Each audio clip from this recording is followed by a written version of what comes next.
Lieutenant Vara's tentacles trembled as she stared at the sensor reading.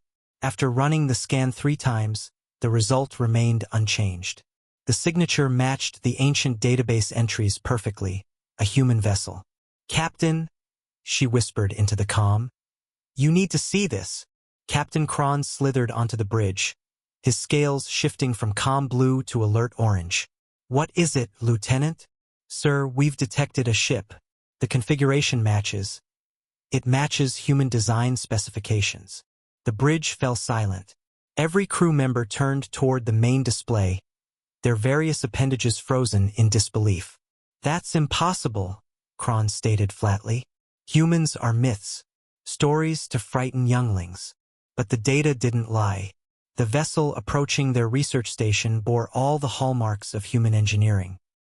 Impossibly efficient power systems, weapons that violated 3 different treaties that hadn't existed for 500 years, and a design philosophy that screamed function over form.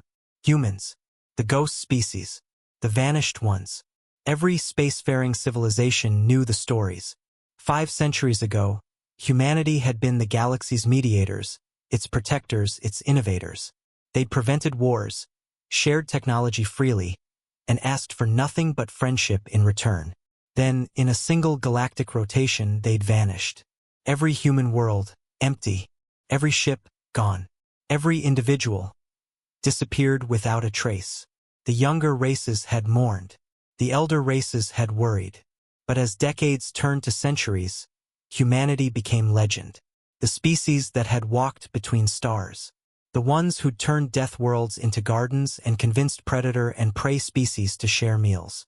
The impossible people who'd made the galaxy better just by existing in it. "Sir," Vara's voice cracked. "They're hailing us." "Put it through," Kron ordered. Not sure if he was hoping for confirmation or disappointment. The view screen flickered to life, revealing a figure that matched every historical archive, every statue, every memorial to the lost ones.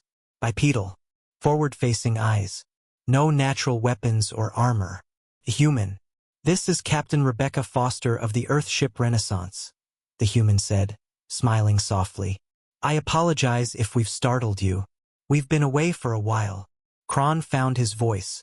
"Captain Foster, I am Captain Kron of the Delari Research Station. Forgive my directness, but where have your people been? The entire galaxy has wandered for 500 years. Foster's expression grew somber. "We received a message. A distress call from a dimension parallel to ours. Humans there were facing extinction, a plague that only affected our species. We couldn't ignore it." She paused. "So we left. All of us. Every human in the galaxy departed to save our dimensional cousins." "All of you," Vara gasped. "Your entire species abandoned this dimension to save strangers?" "They weren't strangers," Foster corrected gently. "They were human. That made them family." The bridge crew exchanged glances. Only humans would evacuate an entire civilization to save versions of themselves they'd never met.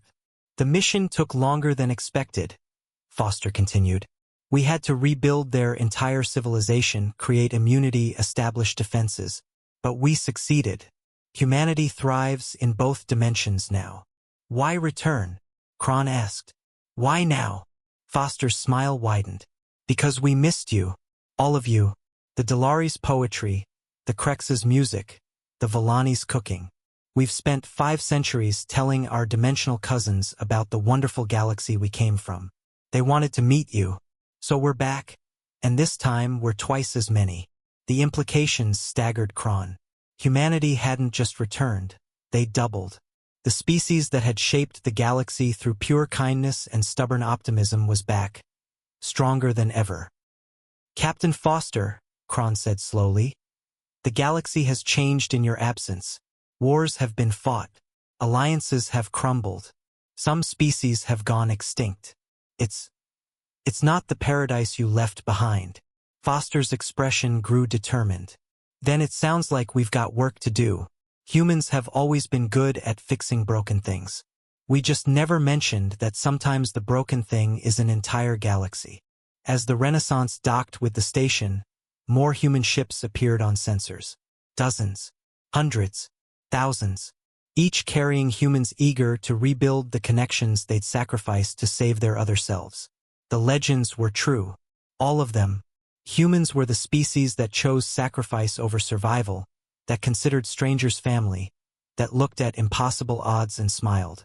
They were the ones who left paradise to save people they'd never met and returned to fix a galaxy that had lost its way without them. "Welcome home, humanity," Kron whispered, his scales shifting to joy white for the first time in centuries. The ghost species had returned. And with them came hope, that most human of gifts, now doubled in strength and infinite in supply.